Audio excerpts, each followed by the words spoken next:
Pemirsa, apa kabar? Info Dunia Sepekan kembali hadir dengan sejumlah informasi menarik dan unik dari berbagai penjuru dunia. Bersama saya Luis Ayu dan simak informasinya untuk Anda.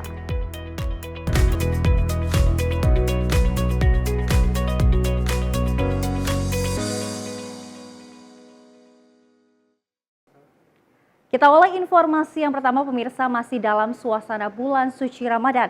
Salah satu suku di negara Filipina, yakni suku Bajau, yang terkenal sebagai pengembara laut terakhir di dunia, menjalankan komitmen puasa dengan merayakannya di area Sintangkai, di mana tradisi ini ditujukan untuk membangunkan masyarakat yang hendak sahur dengan suara-suara nyanyian. Suku Bajau di Filipina yang dikenal sebagai pengembara laut terakhir di dunia menjalankan ibadah puasa Ramadan setiap tahunnya di tempat yang unik, berkumpul untuk sholat, berbuka puasa, dan merayakannya di Sitangkai, komunitas rumah panggung di Laut Sulawesi. Penduduk setempat berpergian dengan perahu ke sebuah masjid di mana mereka terlihat bersujud saat seorang imam memimpin sholat dan berkumpul untuk berbuka puasa. Kemudian, para musisi terlihat tampil di luar gedung saat kubah dinyalakan untuk malam itu. Aon siya ada siya magbangka, bang siya lang kustay-tayan, rapun bang bukun, hati niya magbangka siya pamasjid biayan. Diri niya, siya sudah biak makasakap diyan pamasjid. Dari Jakarta, tim redaksi Sinpo TV. Pemirsa, beberapa relawan di kota Johannesburg, Afrika Selatan menyiapkan hidangan buka puasa bagi puluhan ribu orang di kota tersebut. Tidak tanggung-tanggung, mulai dari peralatan memasak hingga bahan-bahannya pun dipersiapkan secara besar-besaran.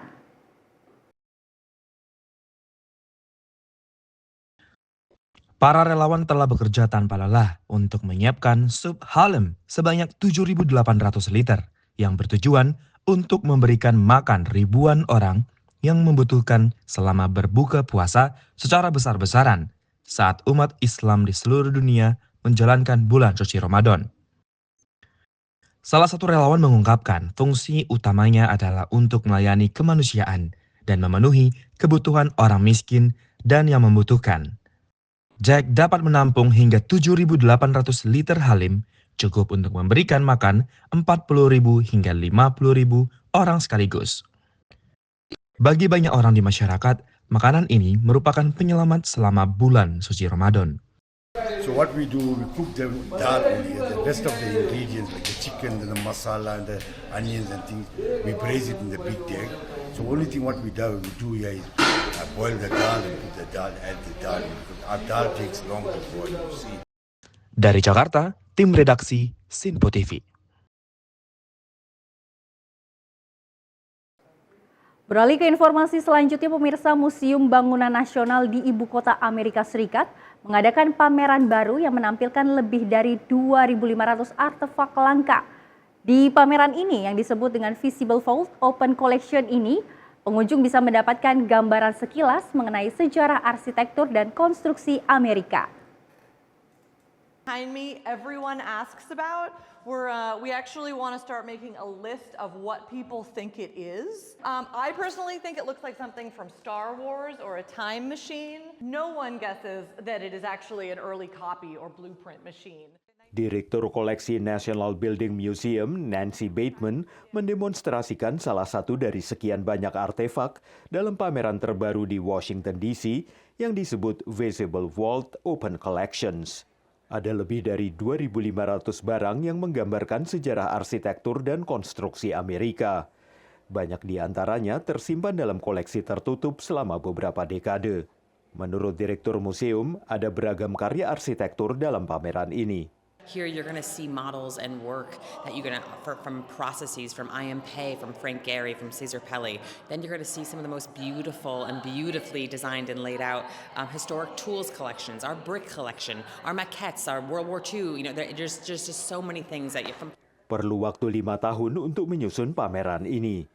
Dari kolom model Korintus yang dibuat untuk Museum Seni pertama di Washington tahun 1861 hingga sampel lapisan lantai yang diproduksi tahun 2014.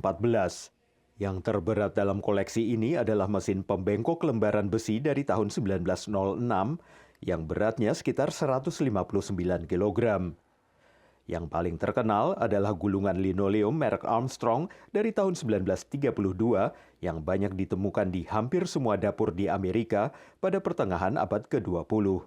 Ada juga koleksi miniatur bangunan dan monumen terkenal ini, serta yang besar seperti fasad bangunan dan bingkai jendela yang memungkinkan pengunjung mengagumi detail-detail yang rumit. They've been in storage for so long, and in order to bring them out and put them on display, they really needed to be built into the walls or be given a very large platform to stand. Ada juga mainan seperti Lincoln Logs, set Lego awal, batu bata Frobel untuk anak TK, bahkan mainan koleksi langka seperti set konstruksi Disney dan rumah boneka Petite Princess tahun 1960-an. Bahkan ada ruang khusus dengan perkakas yang menceritakan kisah evolusi pekerjaan konstruksi, termasuk perkakas listrik awal dan juga kotak perkakas buatan sendiri. This is all different types of sheet metal hammers in particular, depending on what you're shaping and what you're doing. Laci-laci di pameran ini berisi cetak biru asli, model miniatur, mainan dalam dus, dan berbagai barang lainnya. Pameran ini akan terus diperbarui secara berkala dengan beragam koleksi baru dan juga dengan barang-barang dari arsip museum yang sangat besar.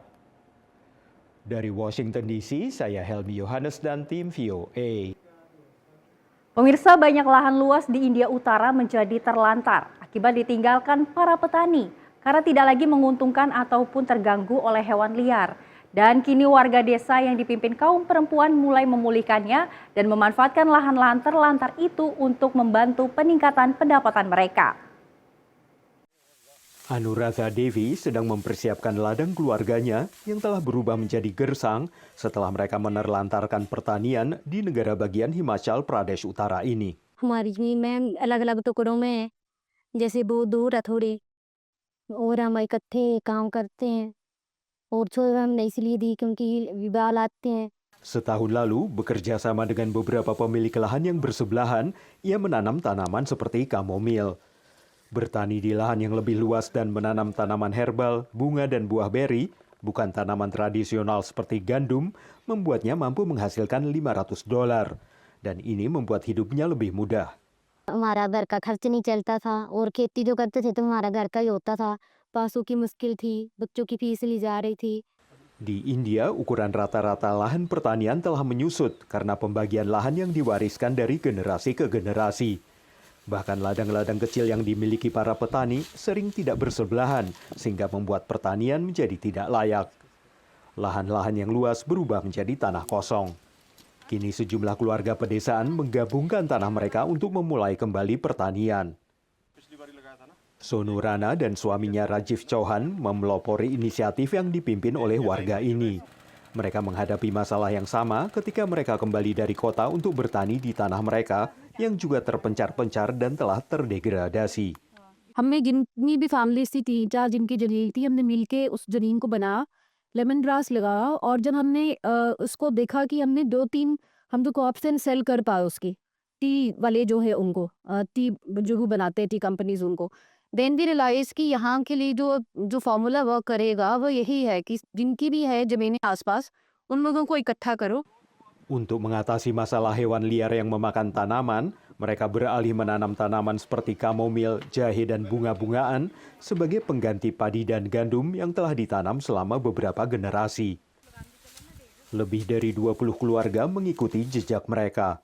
Tujuannya adalah menciptakan wirausahawan di tingkat desa di wilayah di mana perempuan bisa bekerja di lahan mereka sendiri, tapi tidak bekerja di luar rumah. Salah satunya adalah Rita Devi.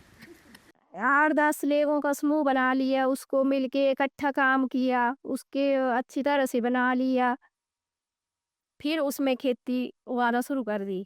अच्छा लगता है, ओवरऑल उन्हें अच्छा लगता है. जमीन भी Menurut para ahli pengembangan lahan terlantar, model pertanian yang dipimpin oleh masyarakat dapat memberikan dorongan bagi warga pedesaan. एक एम्प्लॉयमेंट जनरेट होगा और जो लोग माइग्रेट कर रहे हैं अपनी ज़मीनें छोड़ करके शहरों में भागते हैं छोड़ करके छोटी मोटी नौकरी, तो मैं समझता हूँ कि माइग्रेशन की समस्या भी खत्म हो सकती है. Rana juga membantu para warga desa memasarkan hasil panen mereka. Menurutnya mereka berhasil memodernisasi sebuah metode yang telah berlangsung selama beberapa generasi. Dan para ahli mengatakan kisah-kisah sukses dari inisiatif ini dapat menjadi contoh bagi banyak warga lainnya. Dari Washington DC, saya Helby Yohanes dan tim VOA. Terima kasih pemirsa masih tetap bersama kami di Sinpo Dunia Sepekan dan informasi kita lanjutkan. Sensai Muay Thai dari Rotang Jitmuangnon berbagi cerita mengenai kemenangannya atas ikon kickboxing Jepang, Takeru Segawa, beberapa waktu lalu, di mana dirinya pun tidak menyangka akan mengalahkan ikon Jepang tersebut dengan cepat.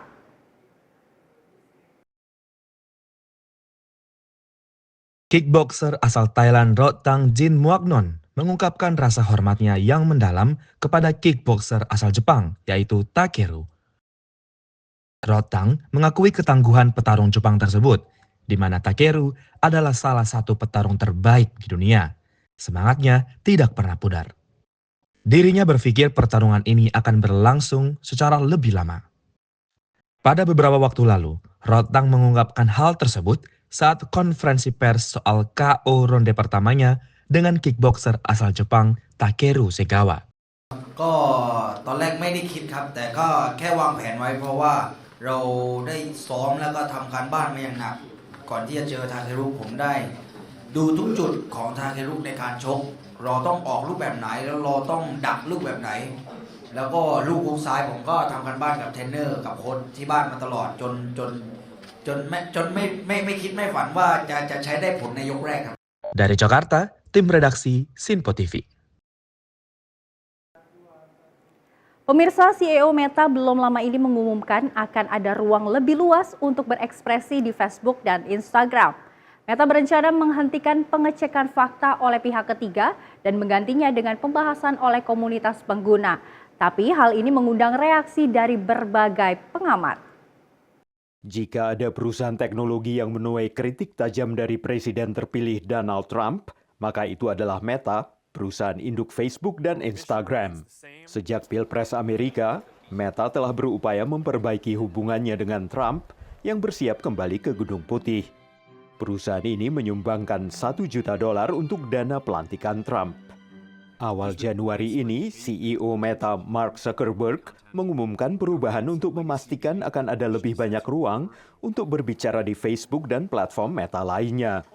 Trump dan para pemimpin konservatif lain sudah lama menuduh Facebook melakukan penyensoran. It's time to get back to our roots around free expression on Facebook and Instagram. Donald Trump menyambut pengumuman Meta ini. Honestly, I think they've come a long way.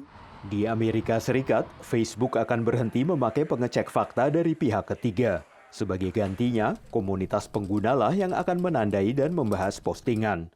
Pembatasan untuk topik-topik seperti imigrasi dan identitas gender akan dicabut. Perubahan ini mengundang reaksi beragam. And it's likely to have really harmful implications. We already know that women, people of colour, LGBT plus communities, as well as other groups like climate scientists and activists face a really large amount of discrimination and hate and attacks online. Meski mungkin akan ada konten yang lebih konservatif di Facebook dalam jangka pendek, pertanyaan lebih besar adalah, haruskah para miliarder teknologi mengontrol konten di situs mereka? Whatever sort of diversity or freedom you now observe or experience on these platforms, specifically Meta, that is a highly tenuous freedom because it's really not based on any protection. Menurut Zuckerberg, ia akan bekerja sama dengan pemerintahan Trump untuk mendukung kebebasan berekspresi secara global. We're going to work with President Trump to push back on governments around the world. Tapi menyelaraskan dengan pemerintahan Trump dalam kebebasan berpendapat mungkin adalah bagian dari strategi industri teknologi untuk mencapai tujuan jangka panjang seperti masuk ke pasar Tiongkok. This buys them a lot of power for long-term geopolitical positioning. Diperkirakan Facebook akan meluncurkan perubahan ini dalam beberapa pekan mendatang. Dari Arlington, Virginia, saya Helby Yohanes dan tim VOA. Beralih ke informasi selanjutnya, pemirsa, negara bagian California, Amerika Serikat dikenal sebagai negara bagian suaka yang ramah terhadap imigran tanpa izin tinggal tetap. Tapi satu kota di California memilih mendukung kebijakan deportasi imigran dari Presiden Trump. Dikenal sebagai negara bagian suaka, California membatasi kerjasama polisi negara bagian dengan pihak imigrasi federal, melarang polisi bertindak sebagai agen imigrasi atau melakukan penangkapan hanya karena pelanggaran imigrasi sipil. Tapi di negara bagian ini, kota Huntington Beach telah menyatakan dirinya sebagai kota non-suaka untuk imigrasi ilegal demi pencegahan kejahatan. If an undocumented person commits some kind of crime, especially a heinous crime, I want them removed. I want us to have every level of law enforcement to keep our community as safe as possible. And if you take that link out, that level of law enforcement out, we might be releasing somebody who we don't want back into our community. Pemilik restoran Charlie Zabla mendukung Huntington Beach sebagai kota non-suaka. By crossing the borders and coming here illegally, you already committed a crime. You broke the law. And that's not acceptable. I came here the legal way. I did the right thing right. I waited in line. I paid my dues. It took me 12 years to become a citizen. Masuk secara ilegal ke Amerika Serikat adalah pelanggaran perdata, bukan tindak pidana. Datang secara ilegal adalah pelanggaran ringan, tapi masuk kembali secara ilegal setelah dideportasi adalah kejahatan yang dapat dihukum hingga 2 tahun penjara. Instruksi Presiden Donald Trump yang diberi judul Melindungi Rakyat Amerika dari Invasi Imigran akan menolak pendanaan federal bagi yurisdiksi suaka. Belum jelas dana federal apa yang akan dipotong dan yurisdiksi mana, dan apakah negara bagian California termasuk di dalamnya. Banyak kelompok pro-deportasi mengatakan deportasi imigran adalah demi keamanan. Namun menurut Lembaga Penelitian dan Kebijakan Imigrasi Harbor Institute, tidak ada bukti kota-kota suaka kurang aman. Study after study has proven that sanctuary cities not only don't increase crime, they actually reduce crime. And so for Huntington Beach politicians to be invested in trying to promote this anti-sanctuary policy actually shows that they're not invested in promoting public safety. Mengingat pemerintah kota tidak berkuasa atas penegak hukum setempat, keputusan Huntington Beach hanyalah langkah simbolis. This, declaration by the city is going to have limited impact because the cities don't have their own jails. Generally, the entity that controls the jails is the Orange County Sheriff's Department. That's a different decision maker. Ketika California memberlakukan undang-undang suaka pada 2017, pemerintah Trump pertama berpendapat di pengadilan bahwa hal itu mengganggu otoritas imigrasi yang menegakkan hukum federal. Pengadilan banding memutuskan memenangkan negara bagian California, dan Mahkamah Agung AS menolak untuk meninjau kasus tersebut. Demikian laporan tim VOA. Dan pemirsa, informasi tadi sekaligus menutup jumpa kita pada edisi kali ini. Tetap saksikan Sinpo Dunia Sepekan hanya di Sinpo TV. Saya Luis Ayu mewakili kerabat kerja yang bertugas pamit undur diri. Terima kasih dan selamat berakhir pekan.